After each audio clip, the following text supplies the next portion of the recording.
हाँ तो फ्रेंड्स, आपने जो थंबनेल पर देखा है कि मैं पूरा एनालिसिस करने वाला हूं, तो चलिए मैं आपको बताता हूं सब कुछ बारी बारी। तो उसके लिए सबसे पहले अगर आपको कुछ जानकारी चाहिए, देखिए सबसे पहले आप अपना टेलीग्राम खोलिएगा और वहां पर ऊपर सर्च बटन में सर्च कीजिएगा @ऑनलाइन ट्रैकवे। स्पेलिंग देखिए आपको ये रहा, इसको आप सर्च कर लीजिएगा। एक ग्रुप आपको मिल जाएगा, इस ग्रुप में आप जरूर जुड़ जाइएगा।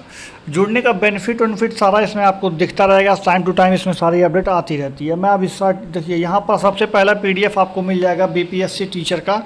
आप इसको जैसे ही ओपन करेंगे, अगर आपको देखना हो तो वैसे मैं इसका पूरा एनालिसिस करने वाला हूँ खुद। अब देखिए ये PDF खुल चुका है। इस PDF में जो है सब कुछ दिया गया है, मैंने खुद लिख करके इसको बनाया है आपके लिए। और ये सारा डेटा मैंने पेपर की कटिंग और भी सोर्सेज से इकट्ठा किया है, लोगों के प्रेस कॉन्फ्रेंस वगैरह से इकट्ठा किया है, तो आप उसको देख सकते हैं और मैं लास्ट में आपको दिखा भी दूंगा। देखिए सबसे पहले तो ये देखिए कि BTC के कुल छात्र कितने हैं, तो 3,40,000 करीब हैं, जिसमें से 40,000 तो अपेयरिंग BTC वाले होंगे, लगभग ये अनुमान है। बाकी 30% जो है वो सीटेट पास हो जाते हैं।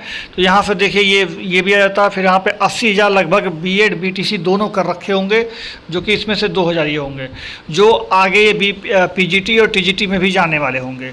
बाकी अगर हम देखें तो 1,000 स्टूडेंट ऐसे भी होंगे जो एक्स्ट्रा अलग जगह जैसे KVS वगैरह के वैकेंसी में सेलेक्ट हो गए होंगे। तो कुल ले दे करके 2,84,000 स्टूडेंट लगभग ऐसे मिलेंगे जो कि इनको BPSC टीचर में 1 to 5 में जॉब लेने की आवश्यकता बनेगी। अभी आगे और देखा जाए तो यहाँ पर देख सकते हैं कुल BEd के आवेदन, अभी BTC का देखे थे, अब BEd का देख लेते हैं। कुल BEd का आवेदन जो है वो 3,68,900 फॉर्म गिरे हुए थे, जिसमें से कम 40% लोग तो पेपर देने ही नहीं गए। जो बीच में हंगामा हो गया कि BEd वालों को नहीं लेंगे, ये है वो है, तो उससे लगभग 40% लोग इसमें पेपर देने नहीं गए, जो कि अकेले BEd वाले थे। बाकी जो BEd वाले थे वो 60% लोग सम्मिलित हुए हैं, जो कि 2,21,340 बच्चे ऐसे थे जो BEd में पेपर देने गए थे। ये बात हो गया। जबकि BTC में अगर मैं अभी 1 मिनट रुक जाइए, जबकि अगर आप BTC में देखना चाहते हैं तो 3,80,000 में से कम 3,80,000 फार्म है मान लीजिए, और उसमें से कम 20% ही लोग ज़्यादा से ज़्यादा एग्ज़ाम छोड़े हैं। तो कुल मिला करके 3,40,000 लोग तो एग्ज़ाम दिए ही दिए हैं। तो ये सारी चीज़ें हैं जो कि आपको देखनी है। बाकी कुल परीक्षा दिए अगर देखेंगे कि टोटल अभ्यर्थी कितने हैं कि जो जिन्होंने परीक्षा दिया है, उसमें BTC और BEd दोनों मिला कर, तो ये वाले BEd हैं और ये वाले BTC हैं, दोनों मिला करके 5,25,340 बच्चे जो कि पेपर दिए हैं। फॉर्म कितना भरा था? 8 लाख से ज़्यादा फॉर्म आए थे, लेकिन 5,25,340 बच्चे जिन्होंने पेपर दिया है। लगभग इतना ही है, एग्जैक्ट डाटा किसी के पास नहीं है, बट लगभग इतना ही बच्चे हैं। ठीक है, उसका सोर्स मैं आपको दिखाऊंगा, ये मैंने डाटा कहाँ से लिया है। उसके बाद देखिए 70% उपस्थिति है, ये बात न्यूज़पेपर में निकली हुई थी 70% उपस्थिति के हिसाब से। तो उस हिसाब से अगर BEd और BTC दोनों का है इसमें, तो एक सीट पर 6.55 लोग हैं, यानी एक सीट पर लगभग 6.5 अभ्यर्थी। यानी अगर आप मान के चलें तो 13 बच्चे हैं 2 सीट पर, 2 सीट पर लगभग 13 बच्चे फाइट कर रहे हैं। इस तरह का आंकड़ा से यही पता चलता है। बाकी BEd और BTC का टोटल जो है आवेदन, ये आप देख सकते हैं इस तरह से दिया हुआ है। अब मैं आपको दिखाता हूँ, जो ये मैंने आपको बता दिया। अब देखिए यहाँ पर ये BEd वाले जो 3,80,000 हैं, इसमें सुप्रीम कोर्ट का आर्डर आया हुआ था 11 अगस्त को, तो उससे यहाँ पे बहुत सारे लोग प्रभावित हुए, जिससे पेपर छोटा भी था। चेयरमैन का भी बयान आया हुआ था, मैंने आपको पिछले 2-3 वीडियो में सुनाया भी है। बाकी हाई कोर्ट का भी आर्डर आया हुआ था। तो ये सब चीज़ें जो है रिजल्ट, कट ऑफ और हर चीज़ को वेरी करेंगी, इन सब पर इफेक्ट पड़ता ही पड़ता है। बाकी NCT का गाइडलाइन अभी तो नहीं आया है, ना ही गवर्नमेंट ने कुछ इस पर कहा है। हालाँकि सुप्रीम कोर्ट का फैसला छत्तीसगढ़ की तरफ से आया, तो वहाँ पर BPSC को अभी फैसला आ जाएगा। मेरे हिसाब से वो भी लोग, BEd वाले भी लोग शामिल हो सकते हैं। बाकी क्या होगा क्या नहीं, वो तो आगे देखने वाली बात है। बाकी आंसर की जो है इसका वो आने वाला है, जल्दी आ जाएगा 3 से 4 दिनों में। रिजल्ट जो है उसका वो चेयरमैन साहब ने खुद बोला है, अतुल प्रसाद जी ने, 25 से 30 सितंबर के बीच में 1 to 5 का हम लोग रिजल्ट दे देंगे। हालाँकि 4 तारीख से डॉक्यूमेंट्स वेरिफिकेशन चल रहा है, 9 और 10 का, और जो करीब 11 तारीख तक शायद चलने वाला है। तो उसके बाद आपका एक नंबर आएगा DV का। ठीक है, तो ये सारी चीज़ें हैं। बाकी परीक्षा में सम्मिलित पद, ये सब चीज़ें, मतलब जो है ये इतना पद है, लगभग 80,000 के करीब पद है इतना, प्राइमरी में 1 to 5 में। तो ये बात हो गई। बाकी अब मैं आगे चलता हूँ। देखिए पिछले जो है ये सारा अगर आप देखें तो ये मेल कैटेगरी का और फीमेल कैटेगरी का ये मार्क्स कट ऑफ दिया हुआ है। जैसे 40% जो है वो बिहार के मेल को चाहिए और 32% बिहार के फीमेल को चाहिए, वहीं 48 मार्क्स आपको क्वालिफाइंग का होना चाहिए। ऐसा ये डाटा दिया गया है, बाकी अब देखना है।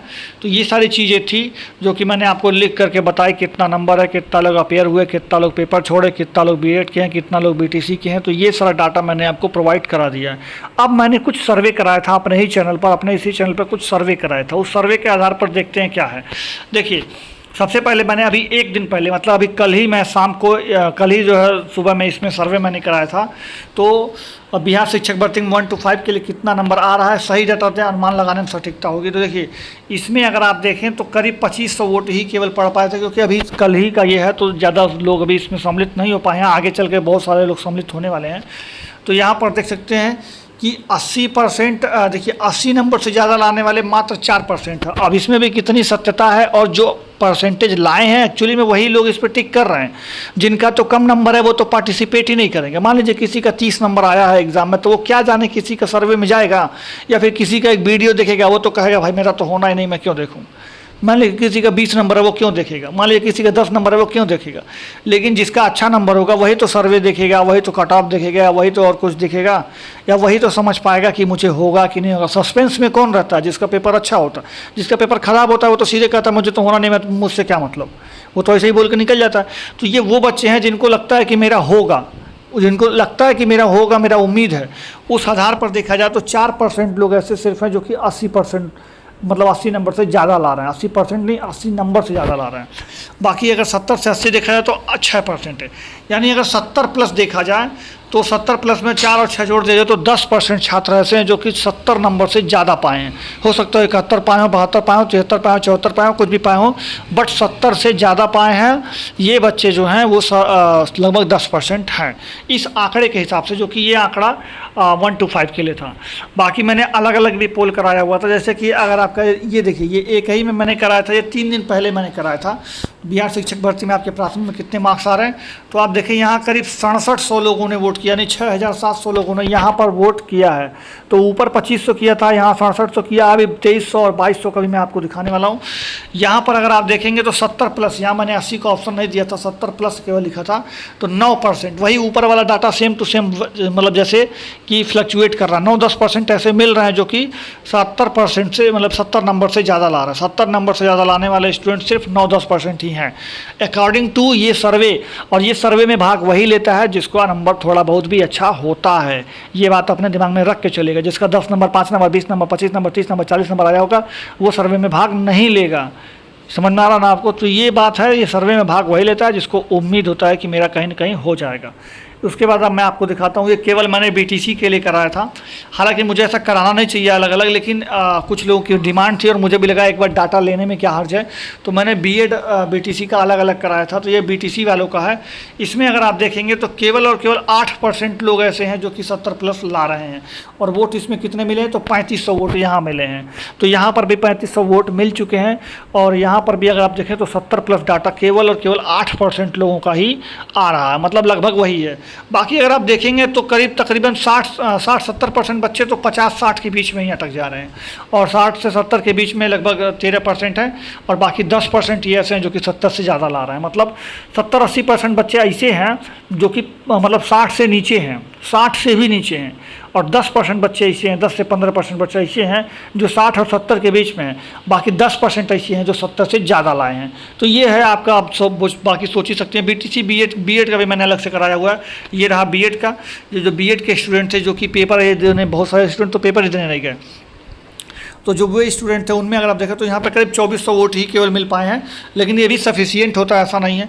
यहाँ पर अगर आप देखेंगे तो 70 से ज़्यादा नंबर लाने वाले 12% लोग यहाँ पर सम्मिलित हैं, यानी बीएड वाले कुछ ज़्यादा नंबर ला पा रहे हैं। बीटीसी की तुलना में बीएड वाले कुछ ज़्यादा नंबर ला पा रहे हैं, और बीएड वालों का 70 प्लस है। तो यानी अगर बीएड वाले सम्मिलित होते हैं एग्जाम में तो थोड़ा कट ऑफ तो बढ़ेगा ही बढ़ेगा। मतलब ये लोग थोड़ा सा कंपटीशन को बढ़ाएंगे ही बढ़ाएंगे, कम तो नहीं होने वाला। हालांकि ये लोग को सम्मिलित करना चाहिए, क्योंकि आपका भी हक है, उनका भी हक हक है, लेकिन आप देखिए क्या होता है, सम्मिलित होता है कि नहीं होता है, वो तो सरकार की जैसी मंशा। हालांकि देखिए इसमें बीएड और बीटीसी वाले बच्चों की कोई गुनाह या फिर कोई उनका मतलब दिक्कत नहीं है। ये बच्चों के बीच का कंपटीशन नहीं है, एक्चुअली में बच्चों के बीच के पीछे जो है बीएड बीटीसी का लड़ाई नहीं है, ये लड़ाई गवर्नमेंट के खिलाफ है। गवर्नमेंट ने 2018 में कहा कि बीएड वाले प्राथमिक में भर सकते हैं, तभी आप लोगों को ये बात उठानी चाहिए कि क्यों भर सकते हैं, और उसी समय ये मना कर देना चाहिए था। तो लोग जो बच्चे 18 से लेकर के 23 तक के बीच में जिन्होंने बीएड कर लिया, 5 साल में तकरीबन करोड़ लोगों ने 1 करोड़ लोगों ने लगभग बीएड कर लिया है पूरे देश भर में। तो 1 करोड़ लोगों का यानी 1 करोड़ छात्रों का कोई बात मतलब एकदम बेकार हो चुका है एक तरह से देखा है तो वो दिक्कत होता है ना। आदमी अगर देख करके तो ये गवर्नमेंट की पॉलिसी जो है वो ही ख़राब थी, और उस पॉलिसी के चक्कर में बेचारा छात्र पिस गया। हो सकता है आपने भी बीएड कर रखा, हो सकता है बीटीसी वालों ने भी बीएड कर रखा, तो वो क्या वो उनके साथ नाइंसाफ़ी नहीं हुई?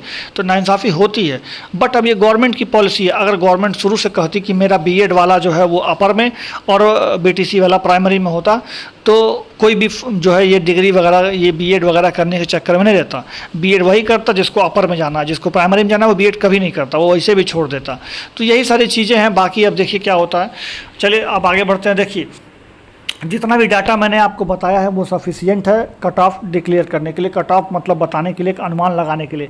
जो ऊपर मैंने डाटा लिया है सर्वे को छोड़कर, सर्वे तो मेरे खुद का चैनल का है, जो ऊपर मैंने डाटा कलेक्ट किया है वो सारा डाटा मैंने जो है ये देखिए, ये न्यूज़पेपर है, यहाँ से कटिंग से, इस न्यूज़पेपर की कटिंग से, फिर इसके नीचे भी एक न्यूज़पेपर है वहाँ से, यहाँ पर देखिए 70% ही जो है केवल पेपर देने गए थे। और क्वालिफाइंग मार्क्स अगर घटा भी सकते हैं ये लोग, अगर क्वालिफाइंग मार्क्स अगर आपका नहीं आता है उतना, इनको 75% सीटें भरनी ही भरनी है। अगर वो नहीं भर पाता है तो क्वालिफाइंग मार्क्स से लोग घटाने के लिए भी तैयार हो चुके हैं। तो ये सारा चीज़ भी है। तो इसी के आधार पे मैंने जो है कुछ कट ऑफ आपके लिए डिसाइड किया है नीचे जो कि, तो ये देखिए ये भी है कि 6.55 जो मैंने आपको डाटा दिखाया था वो डाटा आप यहाँ पर देख सकते हैं। यहाँ पर 6.55 ये आप देख सकते हैं कि इतना लो है, मतलब लोग जो है कंपटीशन में है। बाकी 20 से 25 जो मैंने आपको रिजल्ट का डेट बताया वो भी न्यूज़पेपर की कटिंग से ही उठाया। तो सारा डाटा मैंने ऑथेंटिक लिया है और कहीं ना कहीं से कलेक्ट किया अच्छे से। बाकी अगर आप देखें नीचे तो मैं आपको कट ऑफ बताने जा रहा हूँ। ये कट ऑफ से आप सम्मिलित, अभी मैं आपको इसके बाद एक वीडियो आपको दिखाऊंगा। सॉरी मैं अभी आपको दिखा देता हूँ। अब वीडियो आपने देख लिया होगा जो है, तो उस वीडियो में नवीन सर जी भी बोल रहे हैं कि 62 से 65 यानी उनका भी लगभग 60-65 से ऊपर का लमसम बैठ रहा है। तो यहाँ पर अगर आप देखें, अगर आप मेल कैटेगरी से हैं और 60 नंबर तक ला रहे हैं, अपर लेवल इसका 60 है, मतलब अगर 60 से ज़्यादा है, 55 से 60 के बीच में तो लगभग सेफ़ हैं, बट अगर 60 से ज़्यादा है तो फिर आप 100% सेफ़ है, कोई उसमें इब्बट करने की ज़रूरत नहीं है। वहीं फीमेल का अगर आप 55 से ज़्यादा है तो आपका 100% श्योर है, आपको कहीं भी इब्बट करने की ज़रूरत नहीं, ये अनरिजर्व का थम है। बाकी कैटेगरी वाइज जो है आप देख सकते हैं, यहाँ पे डाटा मैंने दे रखा है, आप यहाँ पे स्क्रीन पर देख करके समझ सकते हैं अपना। वहीं आप ओबीसी का 50 से 55 है, और ये ईबीसी का जो है वो 47 से 50, एससी का ये है, और एसटी का बस वही, और ईडब्ल्यूएस का तो केवल 50 से 55। बाकी फिजिकल हैंडीकैप जितने भी है, खाली क्वालिफाइंग मार्क्स लाना है वो हो जाएगा। वैसे यहाँ पर भी भाई सेम टू सेम। महिलाओं में तो समझ लीजिए कि कट ऑफ को गिराना ही पड़ेगा, उनको इतनी महिलाएं मिलेंगे भी नहीं, क्योंकि सीटें आरक्षित हैं 50%, और जो है उतना मार्क्स लाने में मतलब जो है वो एक तरह से नहीं आ पा रहा है। तो पेपर टफ था ना, तो इसलिए जो है ये कट ऑफ क्वालिफाइंग महिलाओं का घटेगा। पुरुषों में नहीं घटेगा, पुरुषों में क्योंकि 48+ तो बच्चे ला ही दे रहे हैं, लेकिन महिलाओं में कट ऑफ घटेगा। चलिए बाकी ये तो कट ऑफ मैंने आपको बता दिया। अब मैं आपको एक इन्फॉर्मेशन दे रहा हूँ जो कि आपके स्टूडेंट्स की लाइफ में बहुत इन्फॉर्मेटिव हो सकता है। चलिए मैं आपको बताता हूँ क्या। देखिए फ्रेंड्स, स्टूडेंट लाइफ में है, अभी आपके पास पैसा वगैरह नहीं होगा, तो पैसा इकट्ठा करने का मैं आपको एक शानदार तरीका बताता हूँ। देखिए ये है आपका एंजल वन ऐप। आप लोग नाम सुने होंगे, काफ़ी ज़्यादा प्रचार भी आता है यूट्यूब पर और टेलीविज़न पर भी आता है। तो एंजल वन आप लोगों ने नाम सुना होगा। इसमें ट्रेडिंग वगैरह होती है, बट आपको ट्रेडिंग करना नहीं है। मैं आपको ट्रेडिंग करने के लिए बिल्कुल भी नहीं कह रहा हूँ, आप समझिए मैं कह क्या रहा हूँ। एंजल वन ऐप है, बट ये ट्रेडिंग ऐप है, बट आपको ट्रेडिंग नहीं करना है। आपको क्या करना है, ये मैं आपको लिंक अपना डिस्क्रिप्शन में भी दे दे रहा हूँ और कमेंट बॉक्स में भी मैं पिन कर दूंगा लिंक को। आप उस लिंक पर क्लिक करके एंजल वन ऐप को डाउनलोड करिएगा, और जो भी वेरिफिकेशन होगा उसमें पैसा नहीं लगता है आपको, और ना ही कुछ चार्ज लगता है। 1 भी रुपया आपको नहीं देना है। पूरा प्रोसेस कंप्लीट कर लीजिएगा, आपका अकाउंट क्रिएट हो जाएगा। मान के चलिए 1 से 2 दिन के अंदर आपका अकाउंट क्रिएट हो जाएगा। जैसे ही आपका अकाउंट क्रिएट होगा, आपके में एक ऑप्शन शो होने लगेगा अर्न एंड रेफर करके। आपके ऐप में अर्न एंड रेफर करके एक ऑप्शन शो होगा। उस अर्न एंड रेफर करके जो ऑप्शन होगा उस पर क्लिक करिएगा, तो आपको कुछ इस तरीके से, जैसा ये मैं आपको जो दिखा रहा हूँ, जो ये आपको कुछ इस तरीके से आपके स्क्रीन पर खुला आएगा जब आप अर्न एंड रेफर का क्लिक करेंगे। उसके बाद आपको क्या करना है, यहाँ पर जब आप जाएंगे शेयर पर, आप ये शेयर करेंगे और अपने जैसे आप शेयर करेंगे तो आपके कितने भी नज़दीक में तो आपके 2-3 भाई बहन होंगे, माँ बाप होंगे और भी लोग होंगे जिनका पास जो है ये ऐप तो होगा ही, मोबाइल तो चलाते ही होंगे। तो उनमें अगर आप अर्न करवाएंगे, मतलब उनके पे ऐप इंस्टॉल करवाएंगे तो आपको 750 रुपया मिलेगा। एक लोगों पर करवाने का 750 रुपया मिलेगा। और आप विश्वास मानिए ये पैसा मिलता है, अमेजॉन पे पर आपको ये पैसा मिल जाएगा। 750 रुपया आपको मिलेगा। आप उसको अमेजॉन पे पर डाल सकते हैं, अमेजॉन गिफ्ट वॉलेट में डाल करके अपना रिचार्ज कर सकते हैं, फ़ोन चला सकते हैं या फिर कोई भी चीज़ कर सकते हैं। और आपको इसमें ट्रेडिंग नहीं करना। ऐप बनाने के बाद आप इसको इंस्टॉल करके फेंक दीजिएगा। जब आपका काम निकल जाए तो आप इसको इंस्टॉल कर दीजिएगा, उसमें कोई दिक्कत नहीं है। ठीक है, यहाँ पर आप देख सकते हैं ये स्टूडेंट हैं एक ही, उन्होंने देखिए 7500 रुपया कलेक्ट भी किया है 1 महीने के अंदर ही। 10 लोगों को इन्होंने रेफ़र किया था। तो आप भी कर सकते हैं और अपना अर्निंग कर सकते हैं। लिंक डिस्क्रिप्शन में दिया गया, कमेंट बॉक्स में दिया गया, तो डाउनलोड जरूर करें। चलिए मिलते हैं अगले वीडियो में। जय हिंद, जय भारत, धन्यवाद।